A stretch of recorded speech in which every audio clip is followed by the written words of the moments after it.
Hello and welcome to Happy Foot, Sad Foot, your LAFC gateway drug and the only LAFC podcast that smuggled cocaine with the Galaxy logo on it in order to entrap Greg Vanny. I'm Travis Helwig. I'm Vince LaRosa. And I'm Darren Miller. Welcome to our preview episode of LAFC's MLS match versus Montreal on Saturday, May 24th at 4:30 p.m. in Montreal. You can watch it on MLS Season Pass. And our live post-game call-in show will start 10 minutes after the final whistle at youtube.com/@happyfootsadfoot. And you can buy our brand new merch right now at happyfootsadfootpod.com. Like the shirt that Travis is wearing. And but not all of the merch. Yeah, there's exclusive merch for Patreon subscribers, except for the scarf that sold out in like 5 seconds. Less than a week we sold them out. Last year we didn't make enough scarves. Yeah, what do you people do with all these scarves? Limited edition scarf. Vince, it's a collectible. Don't question it. You don't need all those Funko Pops. I told you my plan. I was going to get the new scarf and tie them all together into one big scarf. Oh. We should save someone from the lower down to... Yeah, from the well. Yeah, that makes sense. You know, the well. Someone's drowning in the sunset deck pool and we have to pull him out with a scarf. We should do a photo shoot for the merch and that's what's happening. It's like... This scarf is perfect for rescuing your friend from the sunset deck pool. Oh, there's more to read. Later in the show, we'll have Mailbag Volume 5, unless we counted wrong, which is very possible. And of course, we'll discuss all this week's storylines and make some bets. But first, you know it, you love it, you gotta like it, love it, gotta have it. It's time for listener-mandated banter here we already started at the Cold Stone Creamery. Wow, I haven't heard that in a long time. Live in the Cold Stone Creamery. It's like it, love it, gotta have it. We got a tip. Do we have to sing? What are we singing? Oh, no. Story. Can we talk about basketball now? No, we can't. We cannot talk about basketball. We can't talk about it. What is the statute of limitations? Is it after Travis, the Knicks? Congratulations to the Knicks, the people of New York.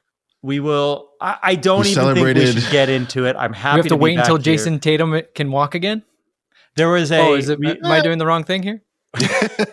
When we were doing the post game when I was in New York, Darren and I were like in the waiting room, and subconsciously I put on my hat because I didn't like how my hair looked, and it was a Knicks hat, and I just see Darren go, I take it off. I'm like, oh yeah, no, I forgot. I just gave you the finger. Oh, that's okay, what it was. without going into like the Celtics Knicks part of it, like how wild is it? We can go walking around Madison Square Garden after that game. I will say, okay, I think the people that were hating on the celebrations don't understand how much the Knicks mean to New York and how much we were a laughingstock for so long. But it's also irony is that Boston fans are the ones that understand the most. That I didn't see any Boston fans being like, "Fuck that." Everyone's like, "Yeah, we get it." It's like a Red Sox 04 thing, right? Like where they'd been bad for so long that it also like.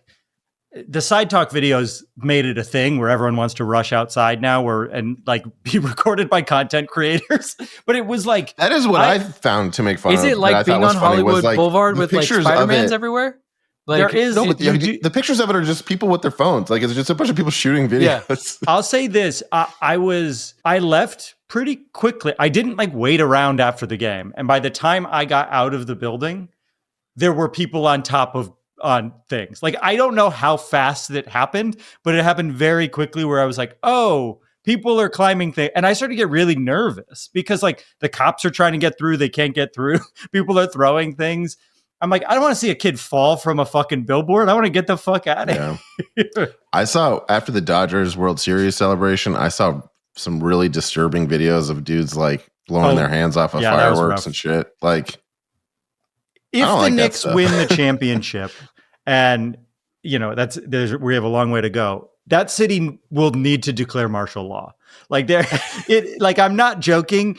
People are losing their minds over the Knicks. They've waited so long for this. It's been the first time as an adult that they've gotten this far for me. Well, I'll tell you what, you couldn't be in safer hands than Eric Adams. I mean, if there's anybody that'll be able to take care, he'll handle it. I mean, was he there? He was probably there. Like he's in the middle of the crowd doing like the interviews, right? He's probably the guy. He's getting bribed. Wait, still a thing or no? Is there like a new catchphrase? Oh, well, he always says that New York is the New York of New York. What is the saying he always says? It's like, he'll go to a city and he'll be like, Chicago is the New York of the Midwest. And he says it everywhere. He's like, I always say that Copenhagen is the New York of the Nordic country. Oh boy. I can't wait for him to be gone. But I'm glad to be back. Glad to be back with my good friends. Selling merch. What I like to do most, selling merch. Back with your wares. Selling merch and creating content. I'm gonna miss the next post game. Oh yeah, you're getting your nose job. Yeah, I'm getting my nose job. I'm getting sinus surgery. That's what If they you say do when come you're back getting a looking nose job. drastically different, should we be worried? I'm You not can get a supposed nose to. job. I've been told that I shouldn't look. Well, part of what's happening is I have a deviated septum that's getting corrected. So theoretically, that's Back to something that smuggling that cocaine. is huh? like you could tell, but I've been told it's not supposed to look any different. So if I do, it's a mistake. For sinus surgery, do they go up your nose? I think it's just like the whole inside of my face. So they're gonna I don't- oh god, I don't even want to They ask. go up my nose. Yeah, I think they do They're just everything. gonna peel your When face I away. went in there, it was incredible. Stop it! This That's is what I like- was thinking. Stop it! Wait, are they Like gonna? face Do they have off? to break? Is it in front of the bone? Do they have to Oh, they break break the bone? my nose and everything. Ah! Wait, When you're I gonna went have in a there, so broken nose? I think so. This has been a really long time coming. Are you gonna have Like like I the should Zeke have the gotten this plumber thing? like decades ago. What's that? Are you gonna have like the Zeke the plumber bandage? It's like the little like underneath the nose. I don't know who's Zeke the plumber. I hope you. It was from Silver Shorts. I hope you come back with like a new jaw. Like I want you to look like Zac Efron. Like a Zac Efron situation. And like new calves? Zac Efron. Okay, the story. Darren's Zac Efron's 6'8". story of how he like fucked up his jaw is insane to me because he did it slipping. He was wearing socks and he slipped in his own house and like fell on his face. And he's like famously endorses a sock company. Yeah, you He believe does? that? Yeah, and it was like his socks that I'm just saying, like, fucked his whole. there's no face chance up. that's how it really happened. Right? Don't you think he just wanted a new jaw? Oh, I don't. Oh, really? I never even considered that. I think he just wanted cosmetic surgery. Right. Oh, He's like, maybe. but it is a He's bad like, I already lie got if all the you're- HGH in the world, so why don't you just go? Oh, I mean, he also could have like been high and fell, right? Like it's a story Yeah. to be like, I slipped on my socks versus like I was Sure. drunk and fell down the stairs. well, why would he mention the socks if it wasn't true? When he like- Liars like to add detail to make it seem like they're telling the truth. Said like a true liar. That's why you got to be vague and act as if Interesting. it's not a big deal when you're lying. pro tips. The way Well, that anyway, you I'm gonna gotta be be able like, to I wanted a breathe. new jaw. Yeah, I want to be able to breathe after next week, but I won't be doing the show. Can I sign your cast? There's no cast on my face. Can I sign your nose? It is technically, it's crazy. It's technically 7 procedures, and I'm in and out in an hour. Crazy. You go under, right? Is it? Yeah, is I an went in there, it was octopus nuts. doing the surgery? I How went is in this there and possible? they did a 360. Vince, what are you in Improv 301? That's too funny. He still got a tentacle left over to high five his coworker. I went in there and there was a 360 degree CT scan of my No, the whole other tentacles face. for mewing. Just an octopus, dude. So they show me a video of like a 3D image journey into my sinuses, and they're like, "Here's everything that's wrong with you." And then they also stuck a thing up my nose and did like a live camera on the TV. I've done screen. that because I have a And they were sinus like, "Here's problem. everything." And it's just like, oh, all this stuff that I've been feeling for the past like forever is like, oh yeah, that's exactly what it feels like. And they're like, yeah, well, Well, wait. I don't so know how you're able to breathe. And I'm like, I'm you not. You won't look different, but there is a very real chance that like you could sound different. No, I will sound different, slightly. I will sound different. That's important for the people aren't going to like that, Darren. We have a podcast. Yeah. Can we My abandon voice- this? You can hear the like vocal fry and like And yet congestion. somehow in That's why my people voice. love it. That's- What if you come back and you have a terrible voice and we can't do that? What if we have to fire you and hire Eli Lesser? It's just a different, terrible voice. Is he next in line? Yeah. You're gonna get him to disavow Kavincho Galaxy? quit. So I mean, the list of MLS Yeah, after creators I guess is we could go with pretty thick. Scorcher. The Scorchers would come over, I think. If I we mean, asked Weeby them. seems available. Weeby seems available. I Weeby's gotta way say. down in the line. I don't want Weeby. Yeah. But Travis and I have a power rankings, and he's just not. He's Okay. not making the grade as of late. Tolman shows I guess canceled. I don't think there's new episodes. They were mad that they released the roast without permission, so they we canceled. we got could you imagine Taylor not. hosting it with you and I? Who loses it first? I think he would yell at us second episode and it would be over. So Darren, is this the last time we're hearing you with this voice? I suppose so. Okay, Wow. Vince, you have to say "I love you" bye at the end of this, because what if Darren dies in surgery? Surgery. You'll have never. It's local anesthesia. It's local anesthesia. They have so to I'm awake the whole smash time. his skull to make this happen. And so if you don't say "I love you" at the end of the show, you don't care if Darren dies. The I love you is to the audience. The I love you is to the audience. It's not to each other. What if I just send it to Darren like covertly before he goes under? Look, all I'm saying is when you don't say it, it affects me, and I assume the same as I'm going to have to take that Start chance. the show. It's a strain on the relationship. All right, well. It'll be so sad if one of us dies suddenly, and you do have to say "I love you" bye at the end. Oh my God. I never said "I love you" bye. It's such a good button to that runner. Well, he's dead. I guess I got to say "I love you." Just make sure our writers have that as a possible ending. You have to give a speech at the funeral. It's like "I love you" bye. I mean, for real. But for real.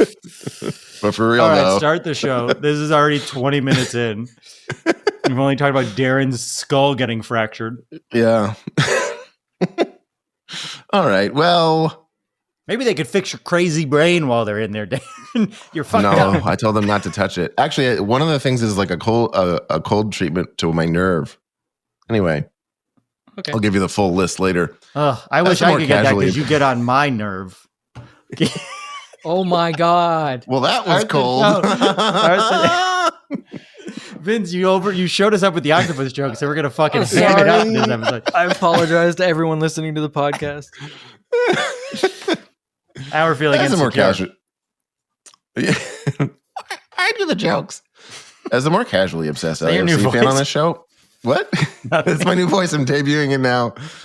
I might have the same voice. I'm just. As the more casually obsessed LAFC fan on the show, I love LAFC and I'll never miss a match, but I don't have time to stay on top of all the advanced stats, roster moves, rumors, tactics, and off-the-field drama that I can't get from just watching the matches when all I see watching a match is ball get kicked, ball go in net, Frenchman flip. Sometimes I don't see that, and I get very confused. And then the next time I do see that, and I think, yes, good, soccer. But then sometimes the ball go in other net, and LAFC doesn't win, even though Frenchman flip, and I think, what? Why? Luckily, my friends Travis, the human LAFC crazy wall, and Vince, the LAFC patron saint of tactics, are here to catch me up every week on the most important storylines that live beneath the surface of every match, so we can all enjoy them so much more in a segment we call Storylines.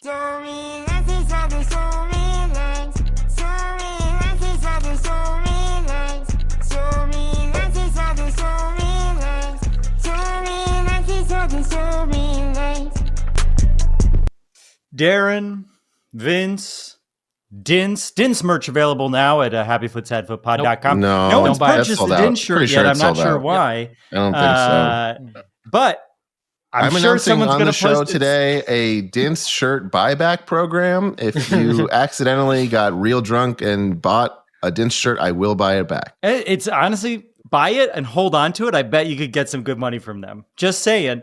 Darren, I'll buy every Vince, Dince, I come to you just 2 days after a disappointing El Trafico draw and a week of playing our rivals, Seattle and, of course, Vancouver, to preview an equally exciting storyline for an equally exciting match against Montreal.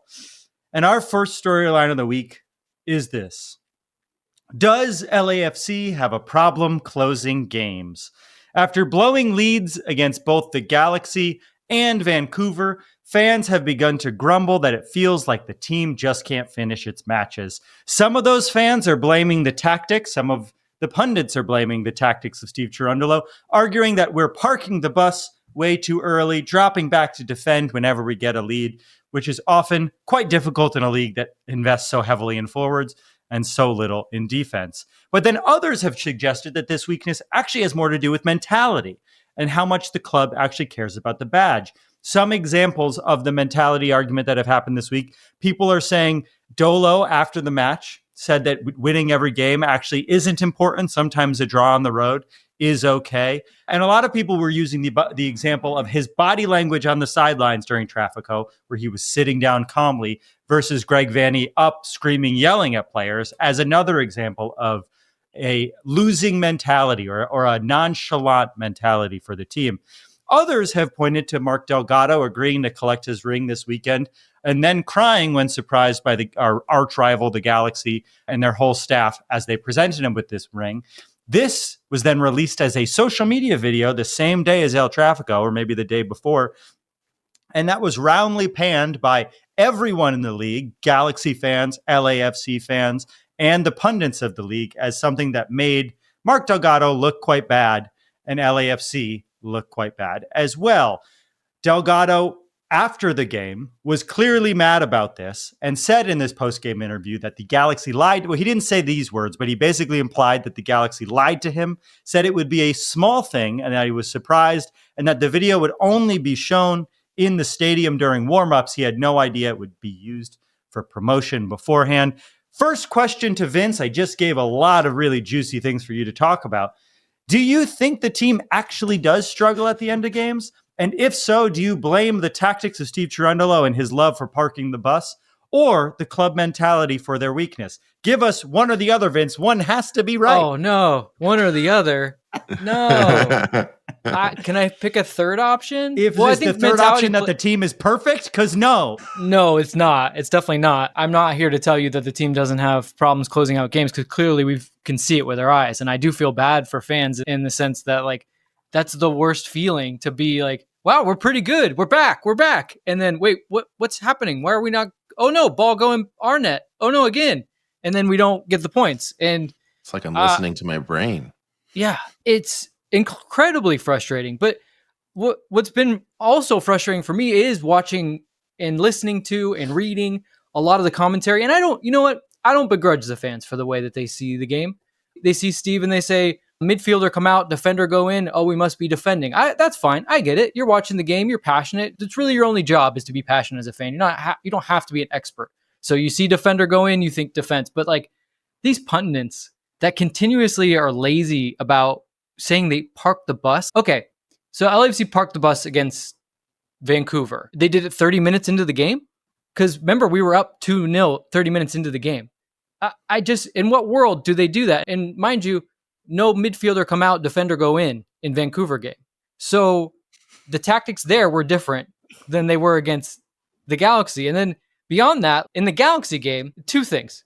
Galaxy outshot LAFC 3-2 after LAFC took the lead. Wow, sounds like the other team's really parking the bus with that huge discrepancy. They actually had the equal amount of shots on target.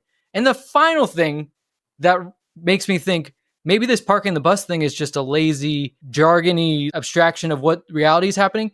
I seem to remember a goal going in by the Galaxy. And mind you, it was called back and called back rightly, but it was called back for an offside 40 yards from goal. So who's parking the bus at midfield? That's not how this works, people. Like, it's incredibly frustrating to me. Like, use your eyes. I get it if you're a fan and you're just frustrated, but for these people that claim to be experts, it's lazy. And I feel bad because it just plays into the narrative. Right? Like, because I feel like I am a person who knows very little about tactics and strategy in soccer.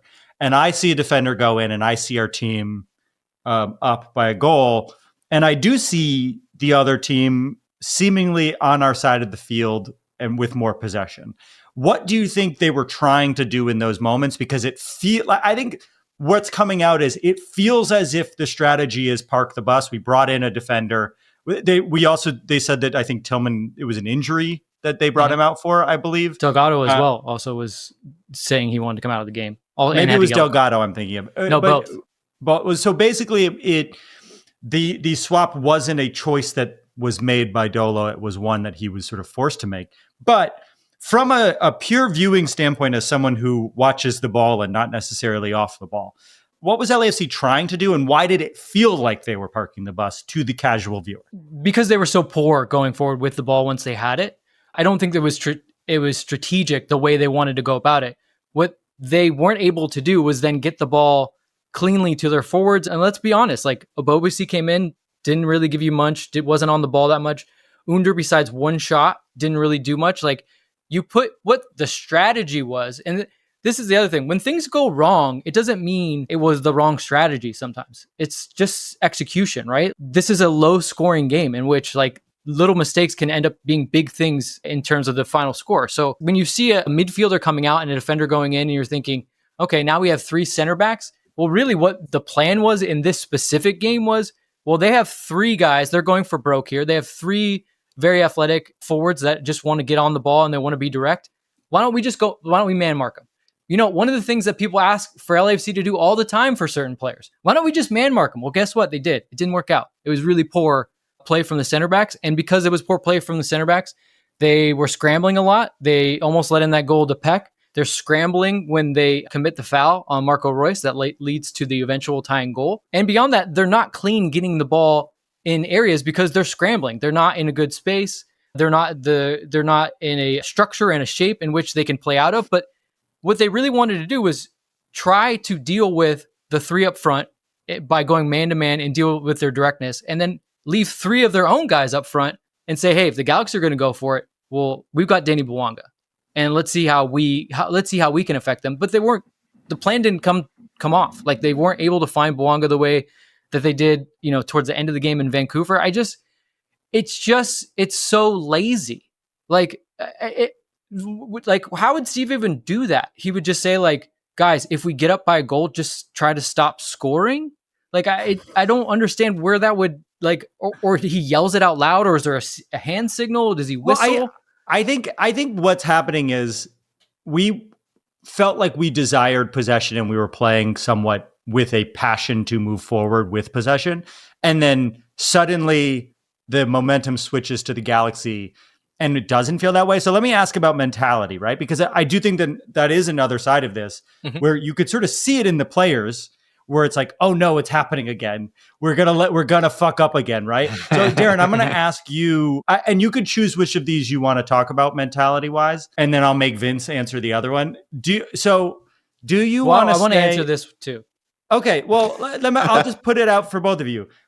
Body language of Steve Cherundolo on the sidelines. Would you trade Steve Cherundolo for Greg Vanney? Or I would trade most things to never have to look at Greg Vanney again. I can't stand the sight of that guy. By the way, talk about body language. Greg, you're upset about the tie. They cut to Greg Vanney at the end of the match, and he's applauding his team for tying. Yes. His team was very happy with the tie. Would you want Dolo to... Yeah. Okay. The other thing I would say, I want to ask about is the Delgado ring ceremony. Where I'll talk fans about... were saying we should boo him for doing this. That was happening, I think, before we realized that he was lied to. Darren, do you want to talk about how you... give me your take on the whole ring ceremony. I think my answer to both of these is kind of coming from the same place, which is that, like, people need to be better about giving, like, professional athletes and people who work in professional sports the respect of the fact that they're adult human beings.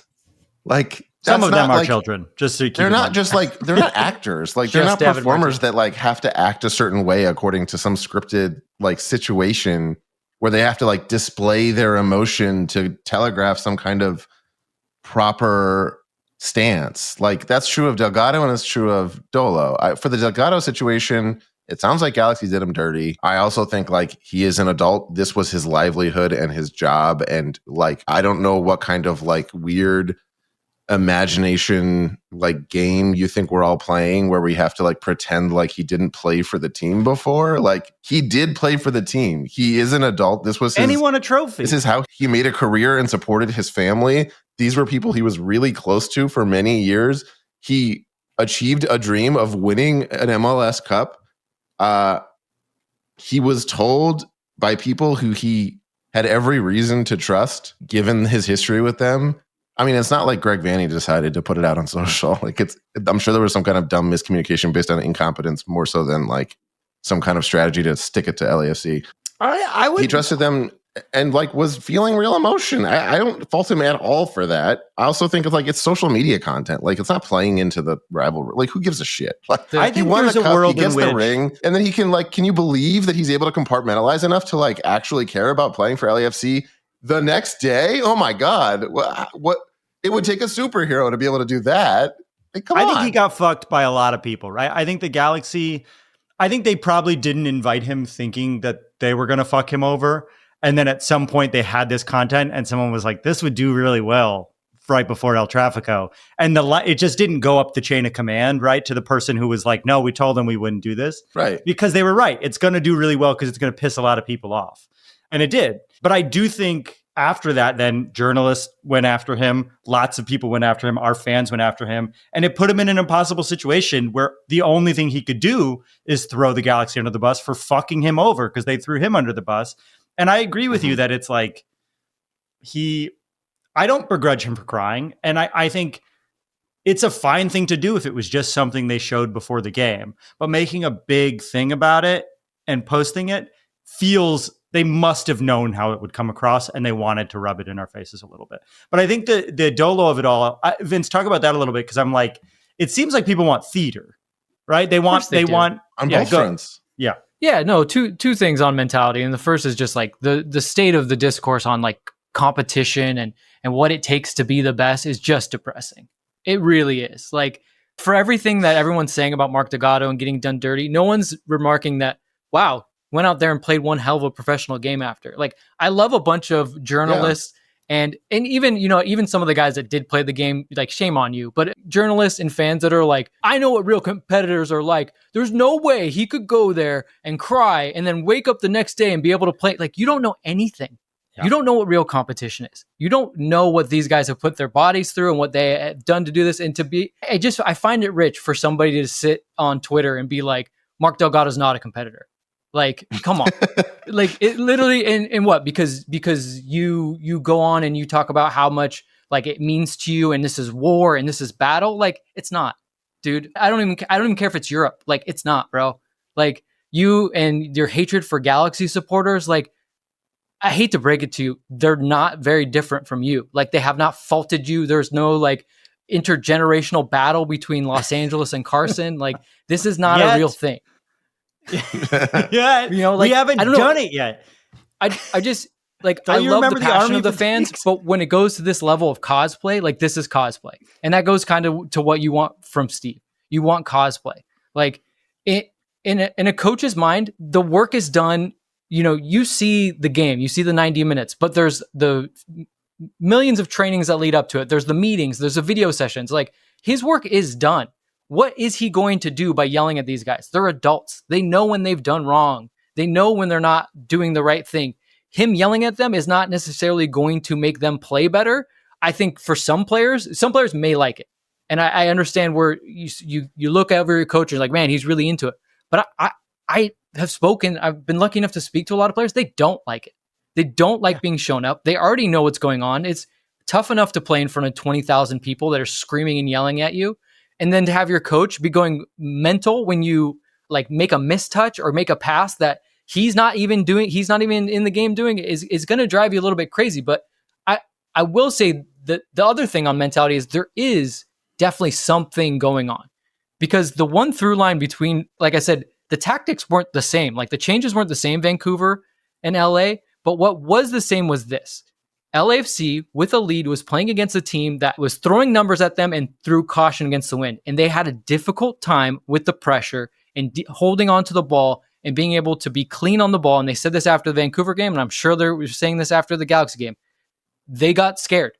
Like they were not able to play the way that they were playing before when it was a little bit more even and the game was a little bit more balanced. And if you're going to be a team that plays in front and you're going to have moments where you're in high level games like you're going to have against Club America, you need to be clean on the ball when you have it and when you win it in your defensive half after you've been through a wave of pressure, because naturally that's the way the game ebbs and flows. You score, you go up, the team is going to push you a little bit farther than you maybe are comfortable with.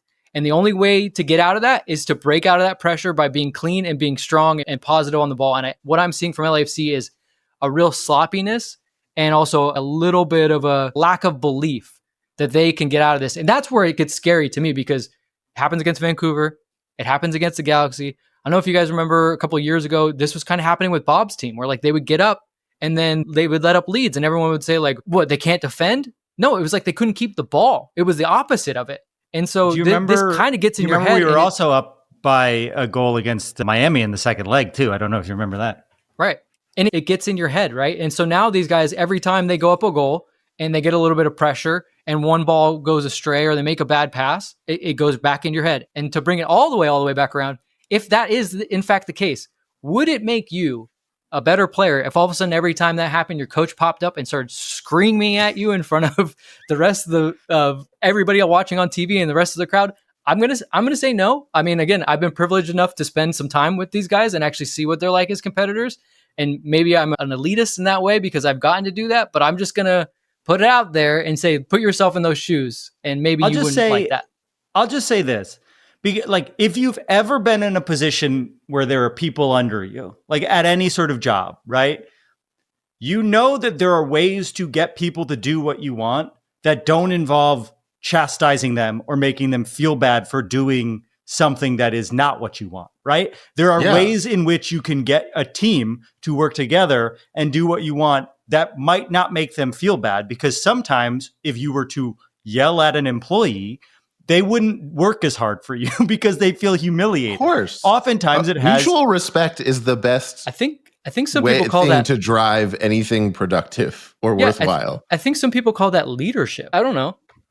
There's a famous like directing rule when you're a director on set, which is like, make the person think they came up with the idea, right? You can get anyone to do anything if they think that they're the ones who came up with it. And it is so much better than telling someone what to do is to lead someone down a road and have them figure it out. And it might just be that the coaching is happening before they get on the field and in the locker room in ways that you don't see. Like, the theater aspect of wanting him to yell is annoying to me. I think there is a mentality problem. I think our team is very soft when it comes to any sort of difficulty. I think that is a genuine problem. Steve Cherundolo standing up and yelling has no, even if you don't like his coaching, that has nothing to fucking do with it. You just want a guy to yell. Like, you just like the idea of a coach that yells because you're yelling and you're angry. And it speaks more about you than your knowledge of this game. All right, we've talked about this enough. Sounds like these people like Greg Vanney. Yeah, we should get Greg Vanney, a man who hasn't won a game this year and yet just got a raise. Too bad. He already got signed to a contract extension. It's too late, guys. Oh, yeah. Because the Galaxy love the yelling. It's working so far. All right, our second storyline of the week is a personal one. And it's this. How we feel about Cengiz Under? So as we know, Cengiz Under's loan to this team, to Fenerbahce, was for half of the season with a buy clause of what is rumored to be $25 million if we want to keep him in our DP slot.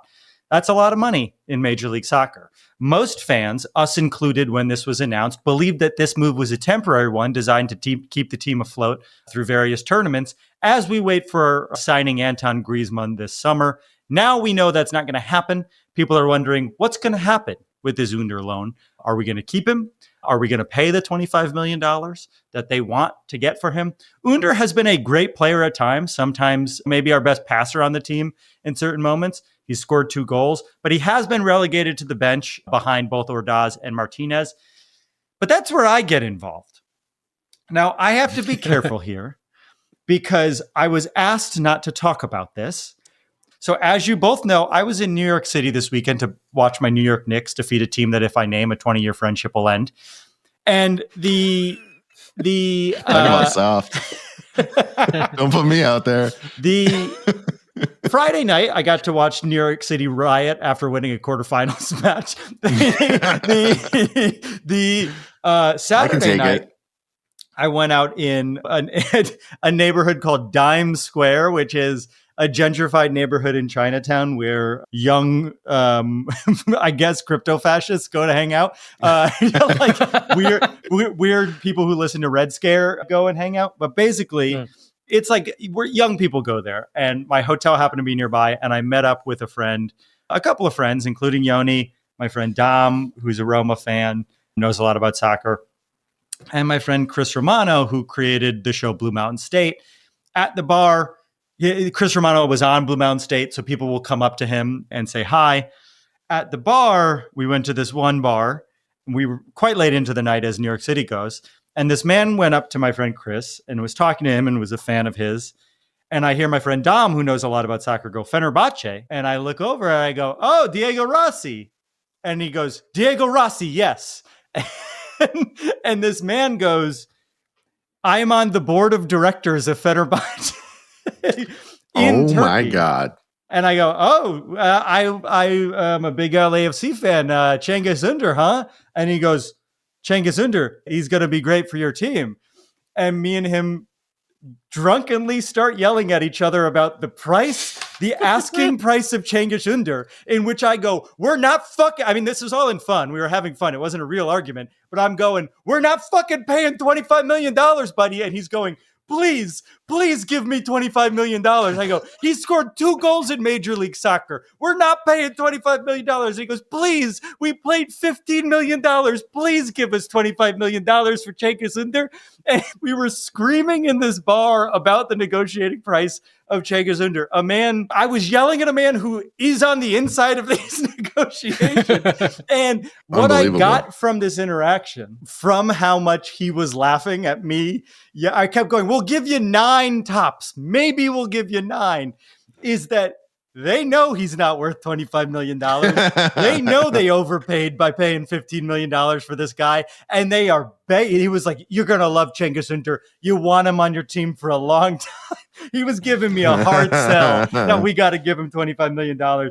And I will say the vibe I got from talking to this man is everyone over there knows that he's not worth the $15 million that they paid over Turkish 4 Messi? years. And that I think they were hoping that the MLS fans and the MLS front office are dumb and are like, oh, he's a golden boy. And I kept going, I don't give a shit that he's a golden boy. We'll give you 7. And so all I want, the news I want to share with everyone is they want to get rid of this guy. And I think there's room to negotiate down from the $25 million that they're claiming to So John Thorrington, if you're listening, do not offer the 20. They just want to make a profit. They just want to make over 15. I think they're very much worried they're not going to make over 15. So, Vince, I want to ask you, because I don't understand this. What happens in situations like this normally, right? Where you loan a player, they paid a lot of money for him. They want to make a profit off what they paid, but he's not performing. Do they normally just take him back and hope somebody else pays? How often do teams take a loss in these sort of situations? What do you think is going to happen? What normally happens in situations like this? Yeah, I think you learned a lot about European football and like how they get kind of underwater on a lot of these purchases because they pay way too much money. I know, and he sounds like a lot of fun. And I think what his laughter was both like pure, but also like that kind of laughter where you're like, it's just not going to work because the pool of teams that are like now gullible enough that they might take another risk on a player like this, like teams have gotten smarter all around the world. And maybe they sent him, like you said, to MLS thinking, well, they can't be that smart. They're MLS. Like they're just a young league. They just want stars and they won't know. But yeah, realistically, they're honestly at this point, I bet you they're hoping to get anything because I think his next move, if I had to guess, his next move in Europe is going to be the exact same thing. A loan with some kind of money, some kind of like, okay, generally this is kind of what we want. And it's, by the way, it's probably been slashed in half since what he's been asked for, that $25 million, because 1, he didn't live up to it. 2, he's going to be another year older by the time he goes and joins another team on loan. So a lot of teams have to kind of just eat it, but they also try to find another dupe that is willing to kind of say like, yeah, I mean, look, we'll take him on loan. We'll see what happens. And if Under happens to score 4 or 5 goals, then the PR machine starts rolling and they're like, guys, we said 25, but you know what? 10. And let's call it a day, because 10 to them is like, they're not, honestly, if I was legitimately John Thorrington and I'm thinking about it right now, I'm thinking 5 is the highest I would possibly go. And even then, I think that's crazy. I told him 7, John. John, if you're listening, I said 7.5. We'll give him 7.5. So just something, if you want to say 5 and he can say 10. 7, and then you said 7.5. It's already going. I honestly, it was really late. Although it was 9. I would say more often than not. He did beg me not to tell this story, too. Yeah. When a player gets above 27, 28, more often than not, this happens, and then teams just have to eat it.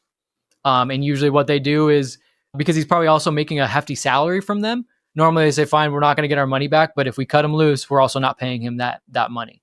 And they let him go find his next club, and they don't have to worry about a transfer fee. But I think those are the 2 options for him. Either his contract is rescinded, and they're out from underneath his salary, and he goes and signs anywhere he wants, or he has to go somewhere else on a loan with a light obligation to buy, and they have to try to start this whole merry-go-round again. Two other things that they said. He said that, well, no, his friend was like, Cengiz Under takes really good photos of his girlfriends on his girlfriend's Instagram. So that's something we have to look into, because I haven't looked into this, what he's talking about. So we might be bumping that back up to 9 million from the 7. Yeah, we'll see what they're talking about there. But and then they also said that Diego Rossi, they said Diego Rossi is a better player than Cengiz Under, which I thought was really interesting. I think I'm going to fulfill my role on the show very well and say something that makes me sound really stupid. I guess I never really realized that loans, I'm sure this isn't the only way that loans are used, but like, it's like a trial run. It's like, try before you buy. Try him out for size. Yep. Like, especially again, a player like his age that like people are like, it's a free trial. He's pretty good. Like, it's a freemium player. Smart teams do what LAFC did. They say like, whoa, we're not giving you any upfront money and we're not committing to anything. Let's see what he's like. I mean, especially if he's moving halfway across the world to a new league, like that's just smart business. But yeah, it is like a pyramid scheme though, right? Where they're like, well, we paid 15, so we got to find some fucking sucker who's going to pay 16 or else we fucked up, right? Like it feels like, I never thought about it this way until talking to him, where I was like, oh, they're just worried about a profit. They know they fucked up. Yeah. I mean, everything is a risk. Any transfer is a risk, but there are now clubs that are getting, like I said, most clubs are getting, not most, but a lot more clubs are getting a lot smarter, and these mistakes aren't happening. So teams like Fenerbahce that are left holding the bag are finding less and less places to try to pawn this off and try to make this work. And they're going to have to get smarter. And unfortunately for teams, a lot of them eat it. Fenerbahce, I mean, we could debate on how much money the Turkish league actually has, but they should be able to absorb this. But they can't keep doing things like this and expect to be major players in the market going forward. Do we have any players where we're stuck in a situation like this, or have been? I mean, what's his name? Not to this level. Mario Gonzalez, right? Mario Gonzalez is one that we're doing a similar type of thing, and we just keep finding places where like they're like, fine, we'll try him, you know. And but I think the obligation to buy is so much lower. I think his salary is so much lower that it's a little bit more palatable for teams to just go, okay, yeah, we'll keep trying. Whereas, like I said, Under, first of all, 25 million that's for a 28-year-old is a lot. Like, he better be really good. And then he probably makes $2 to $3 million. Like that's high. Like that's on the high end for most soccer. Like most soccer players are not making that. Right. All right. Well, that brings us to our final storyline and the only one that actually matters this week. And it's this: are they still called the Montreal Impact? I feel like Montreal is a team that we talk about probably not at all on this show. I really do not think about them outside of the fact that Apoku plays there. Or if it's on Fox, Apoku. Is Bryce Duke there too? Yeah, he's still there. Oh, they got our shorties. Yeah. Montreal is currently last in the East, only better than the LA Galaxy. They have 7 points on the year with a record of 1 win, 4 draws, and 9 losses. Vince, you brought up that they just lost in the Canadian Cup to a second division team. Is that correct? Yeah, to a Canadian Premier League team, Halifax. It's embarrassing to lose to Halifax. I'll say that. Vince, what do we need to know about Montreal? How do we match up against the Expos? The Expos, yeah. They should just claim that name. No one else is doing it. Oh, yeah, they should. I would immediately like them more if they became the Expos. Yeah, me too. Look, man, they started just like the Galaxy. I think they went 12 without a win. Then they finally beat NYCFC, and then they drew against Columbus, and you were like, hey, maybe they figured out a little bit and they won't be so bad. And then they got the shit kicked out of them by Toronto 6-1. Yes, they had a red card, but like that's a pretty embarrassing loss. So they're not a good team. They're kind of a mismatch of players. They also seem to fire. Speaking of when people want coaches fired all the time, I think Montreal has fired the most coaches in the past like 5 years. Look how that's working out for them. They have no identity really. They have some players that I think are decent, but they have no idea how the pieces fit together. And LAFC should win this game. The only thing that I worry about is it's a very long travel day. It's probably the longest of the entire season. So I think that's the only real concern. But we did talk about this, I think, in the post game that MLS has removed, has kind of opened up our lane going into the Club America game. So like they should be able to put a full strength lineup out there to get some confidence after what happened against the Galaxy in Vancouver. And I would expect them to try their best to really put a big number on them to get things going. I know it's a long travel day, but you haven't factored in the fact that it's basically France, and half of our team is from France. That's true. So it feels really like, comfy. it's basically a home match for us. Darren, have you ever been to Montreal or anywhere in Quebec? I have been to Montreal. When I was a kid, I went with my family to Montreal, but I was sick the whole time. I do remember, I think I mentioned this on the show before. But we must have played them once before. I was sick for the whole weekend, and so I watched movies in the hotel room. Except we toured where the Montreal Expos played, but I probably shouldn't have been out. Yeah, so I haven't seen much of it. I find Montreal's, if you ever want like an inexpensive vacation to somewhere beautiful, Montreal is an incredibly beautiful city. It seems charming. Yeah, I mean, a lot of Quebec is charming. Quebec City is very charming too, but like the one thing I will say is don't make fun of the Quebecois. While you're there, they take it there's like domestic terrorism because they want to be their own country. Like the Quebecois hate the rest of Canada. So do not just know that they think of themselves as European and not as Canadian if you're traveling, and don't joke about the fact that they're just dumb Canadians. They really don't like that. That's why you come to this podcast. Lessons for all you traveling, all you LAFC fans thinking about going to Montreal to see the game. Don't do it. You tell me where to be safe in other countries. I'll tell you, don't make any jokes because there's legit violent Quebecois separatists in that part of the country. I'm not joking. All right. When we come back, we're going to talk more about Quebec. Just kidding. We have a mailbag.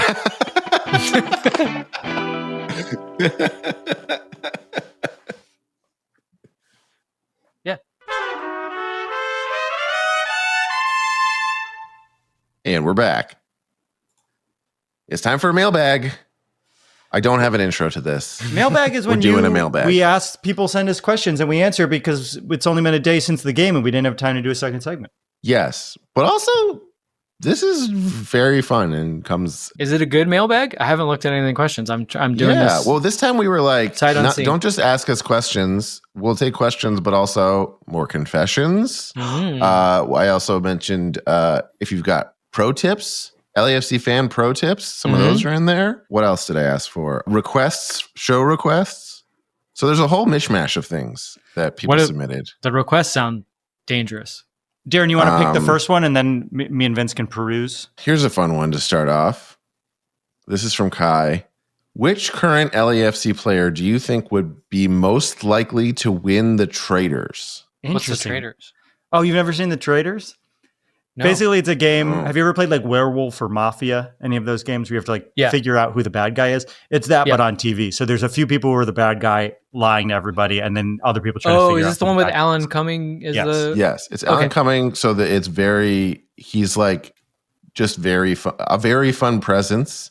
And then there's an interesting mishmash of civilians and like semi-celebrities and like reality shows. It's like reality. So there's a lot of Survivor people on it. So I played Mafia and like Werewolf, but like what would be the actual strategy? Like what would make you actually good at the game? Someone who is good at deceiving or Olivier Giroud seeking out. Ooh, yikes. Oh no. He deceived us all. Honestly, Antoine Griezmann. Or someone who's good at sniffing out deception, so not John Thornton.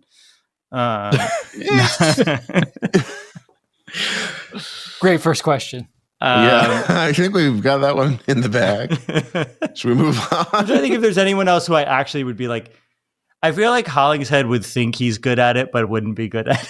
Yeah.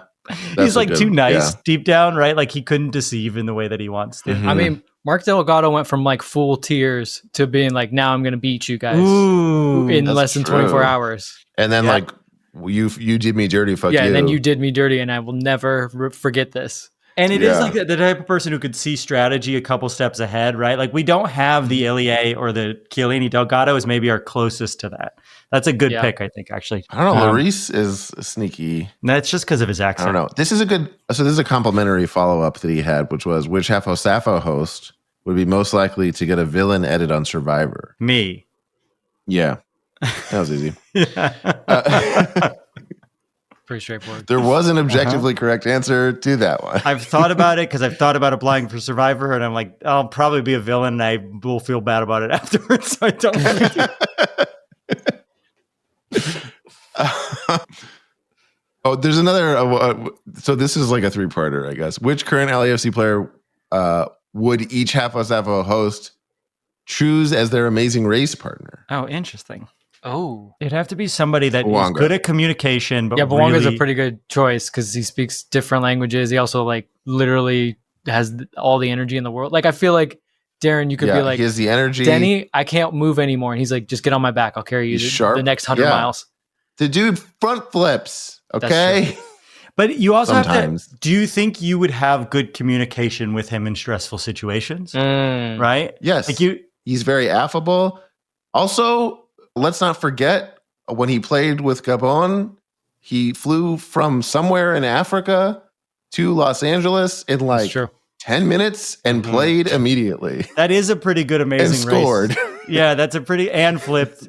He doesn't get tired. That's an amazing race.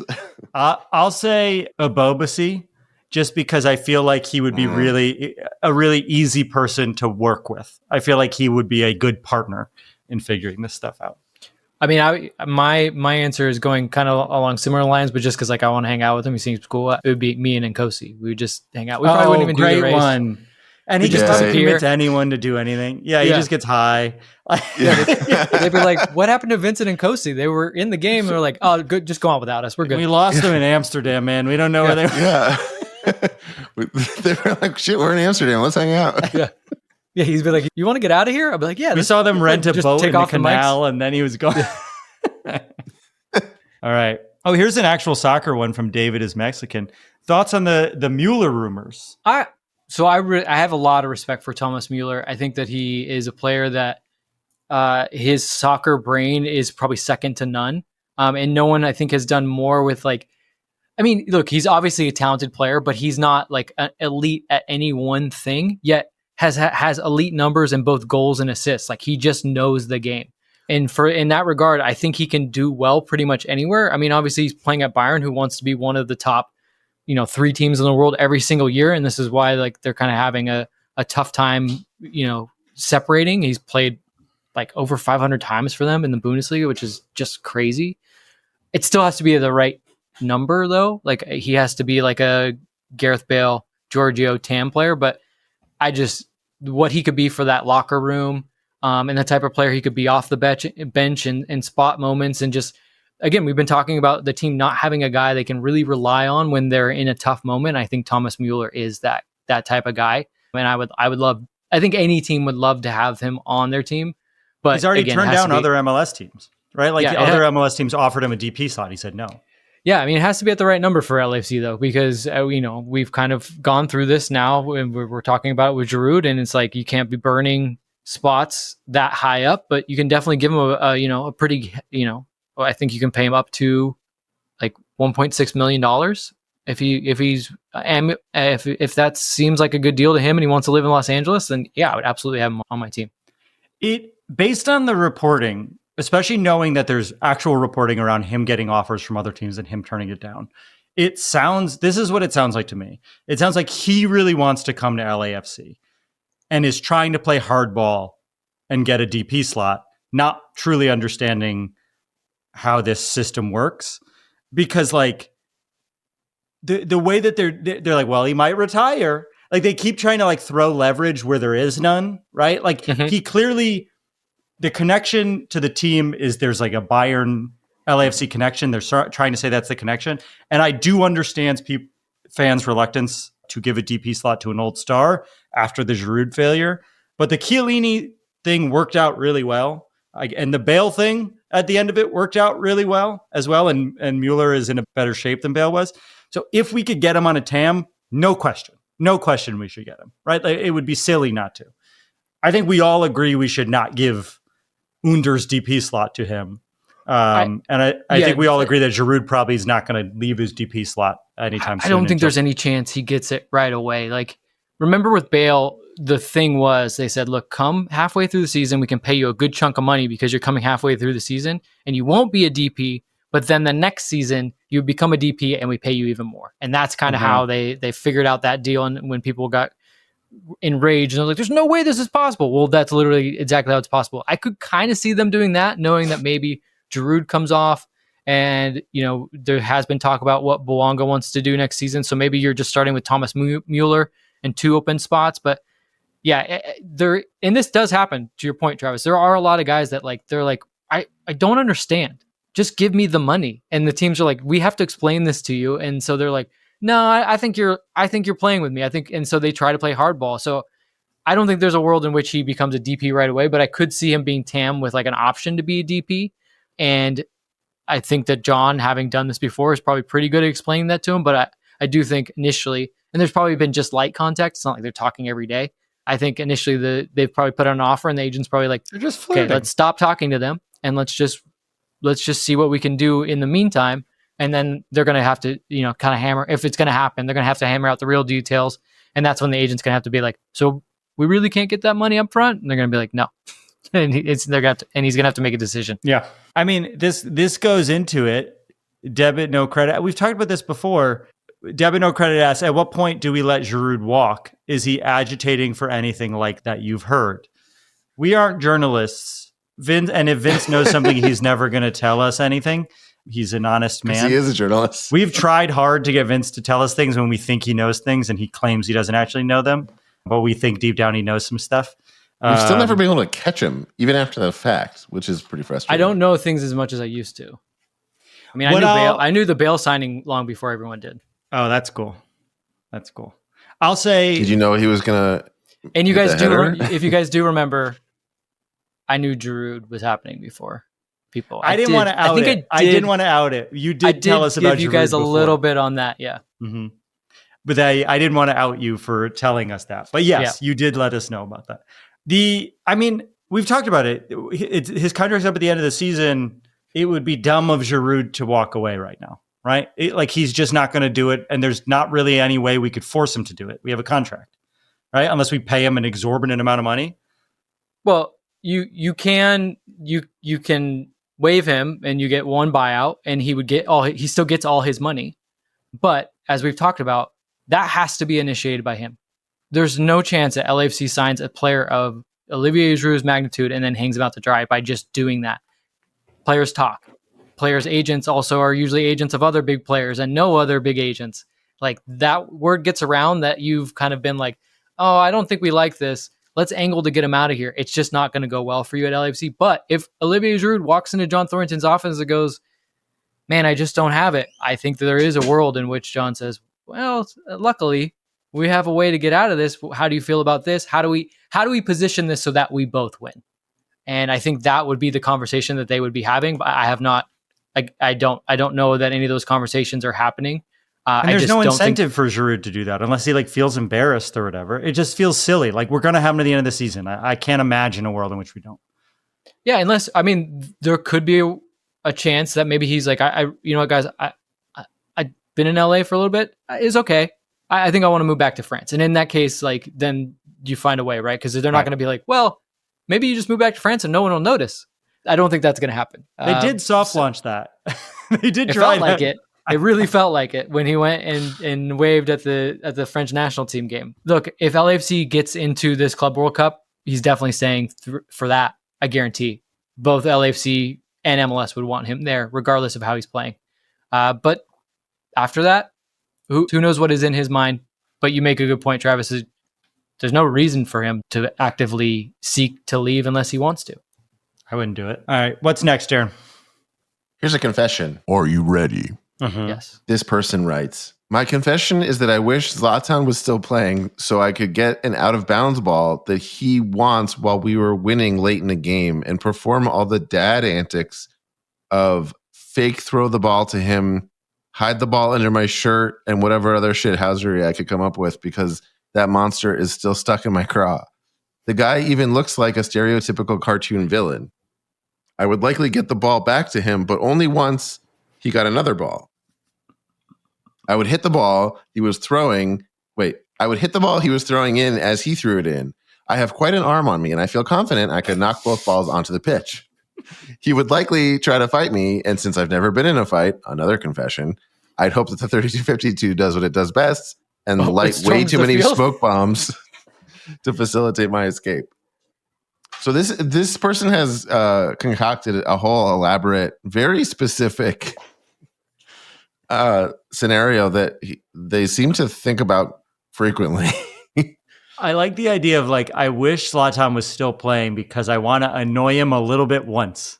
I just kind of want to make him like a little bit mad. What I think this is good for is I want this to spur more confessions. If you have anything like this, if you heard this and you're like, yeah, I've got kind of a thing like that I wish I could do that I never got to do, involving a player or something like that. I feel like there's maybe other stories sort of like this that I want to invite people to send our way. What is it? Oh, what is it called when you're like like a manifestation? A fantasy. Like I want to manifest. Yeah, fantasy. Yeah, like a fan fantasy that doesn't involve fucking us. Stop sending us those fan fictions, guys. Even though some are very well written. I'm glad I don't have keys to the Instagram. No one's doing that. There's a lot of we wouldn't say it if it wasn't true.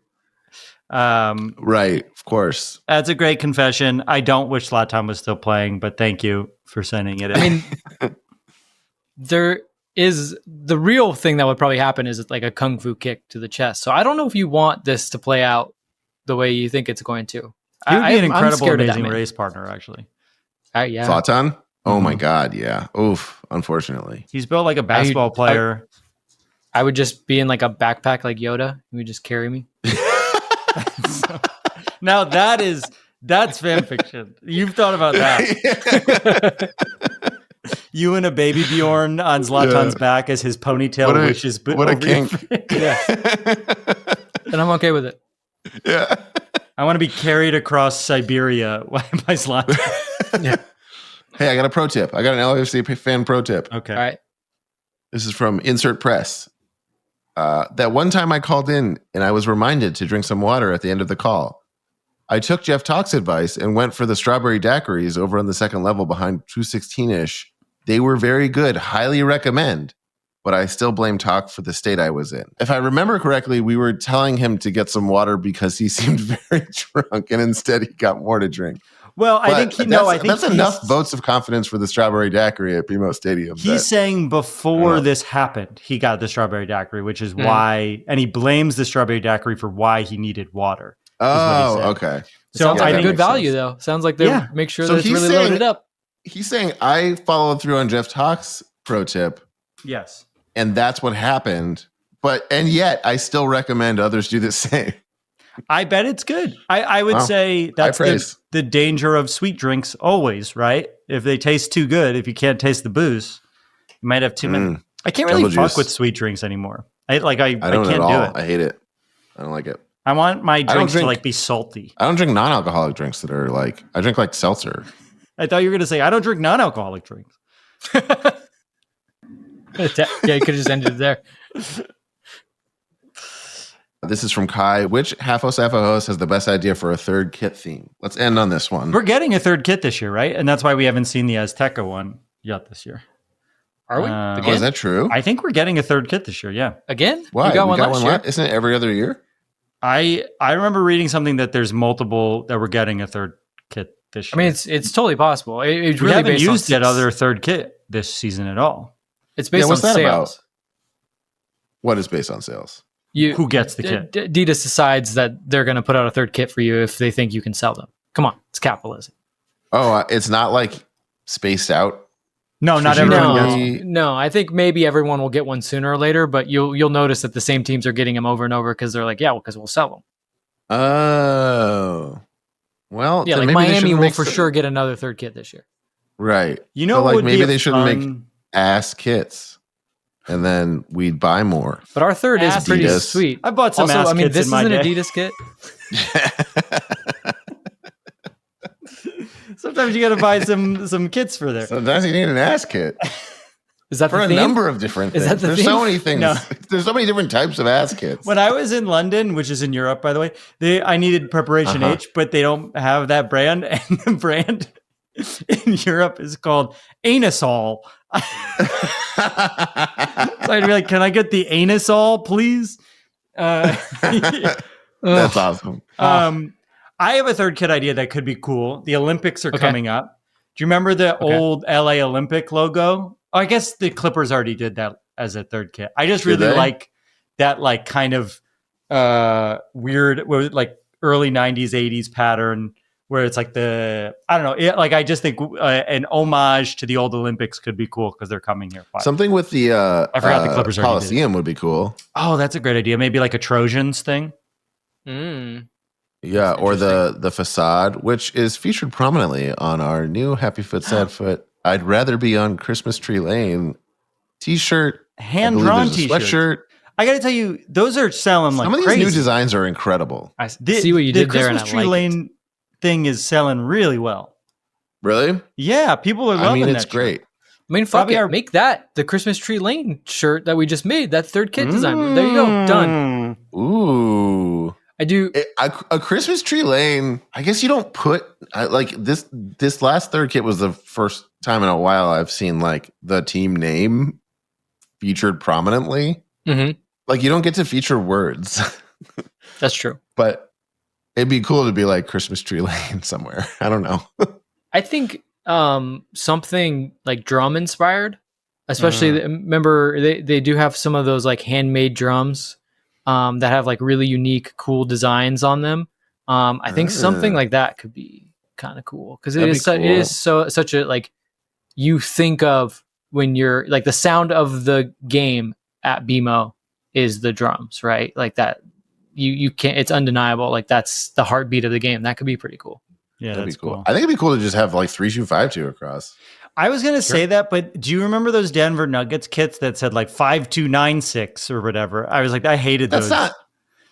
That was like the area code. Like that's why that was dumb. No, they have like it has something to do with, I don't know, but it's 4 numbers and it looked like the 3252 logo too. Where I remember being like, that sucks. Oh, really? I don't want to do that. Yeah, I forget what it was. I thought it was the area code or like what is it like? It was weirdly 4 numbers. It felt altitude? like inspired by us. It might. Yeah, I don't know.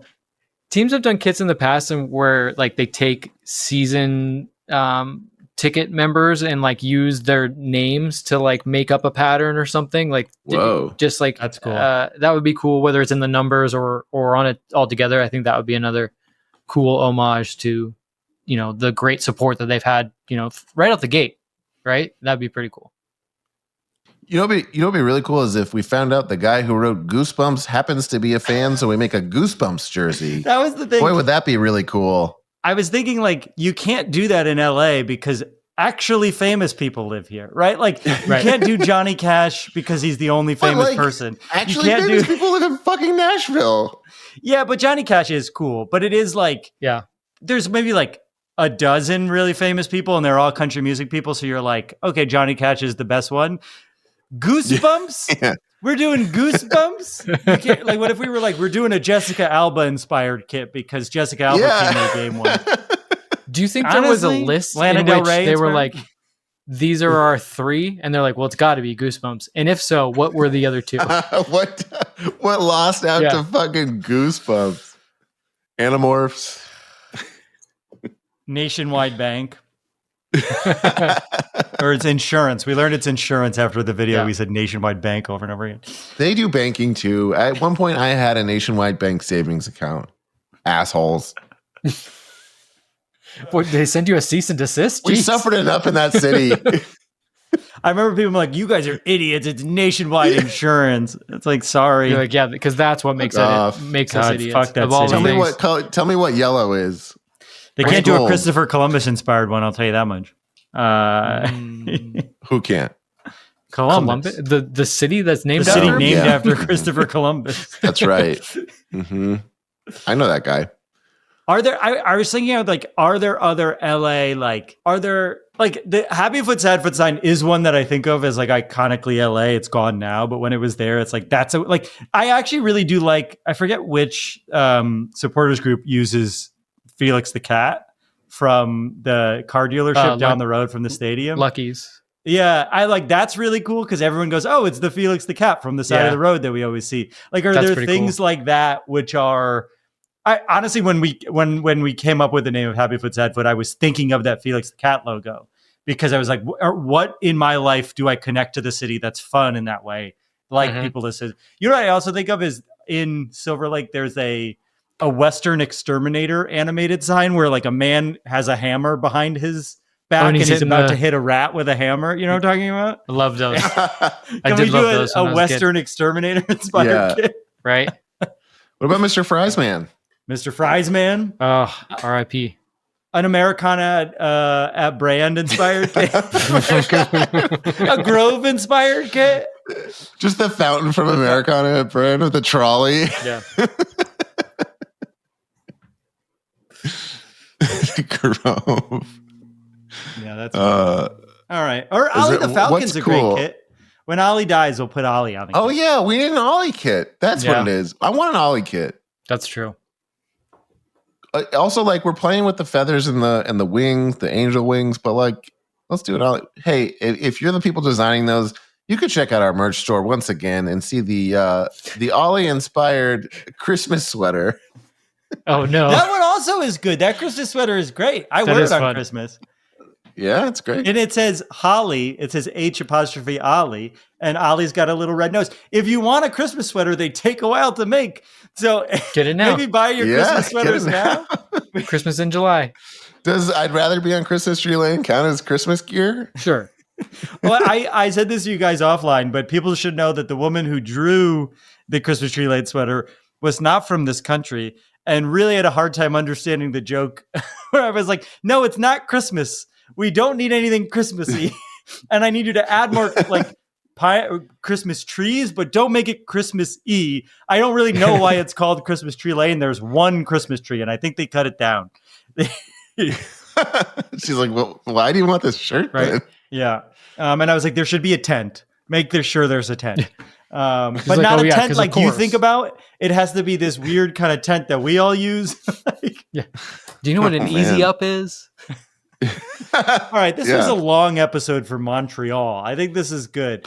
When we come back, there's more. We're going to make some bets. Yeah.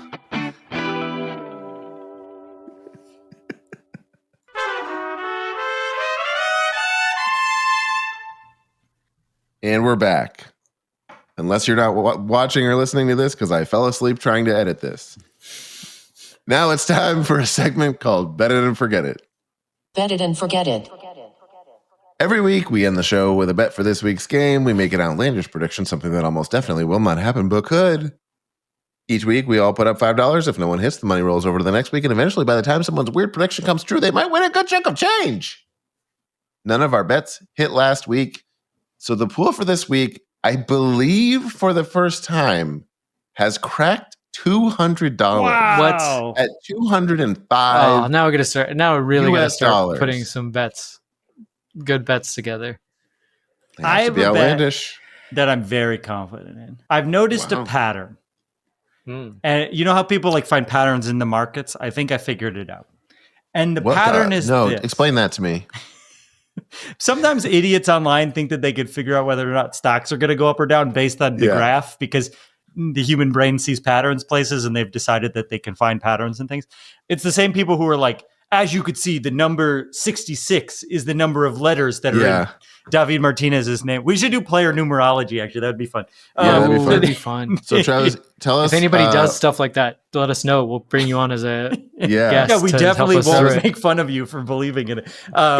Where in Saturday's match will the Fibonacci sequence show up? In the anus-inspired crest of Club de Foot Montreal. I've noticed a pattern. And it's that David Martinez plays one really good game and then one really bad game and then one really good game and one really bad game. And David Martinez didn't play his best this week. And so I am going to guess a David Martinez hat trick for this Saturday's game against Montreal. Whoa! 3 goals hat trick for David Martinez. The first time I don't even think he's had a brace for us. So this is more than outlandish.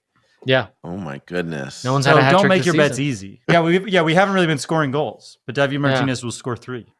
That's true. I've noticed scoring the pattern. goals. I hope Dolo's noticed that not scoring goals pattern, because that seems to be like a key that we should pay attention he yelled to. You think he would talk about it?